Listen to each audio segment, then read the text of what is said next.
জাহাঙ্গীরনগর বিশ্ববিদ্যালয় ছাত্রীকে ধর্ষণ চেষ্টার ঘটনায় অভিযুক্তের দ্রুত বিচার ও উপাচার্যের জবাবদিহিতা নিশ্চিতের দাবিতে প্রশাসনিক ভবনে তালা ঝুলিয়ে অবরোধ কর্মসূচি পালন করছেন শিক্ষার্থীরা।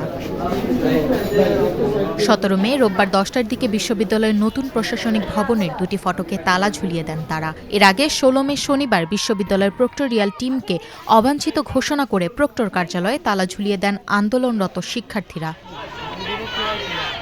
গত 12 মে রাত 11টার দিকে বিশ্ববিদ্যালয়ের পরিত্যক্ত ফজিলতুন্নেসা হল সংলগ্ন সড়ক থেকে টেনে হিঁচড়ে এক ছাত্রীকে অন্ধকারে নিয়ে ধর্ষণ চেষ্টার অভিযোগ ওঠে। এই ঘটনায় একজনকে অজ্ঞাত আসামি করে আশুলিয়া থানায় মামলা করে প্রশাসন। ঘটনার 5 দিন পার হলেও এখনও ধরাছোঁয়ার বাইরে আসামি।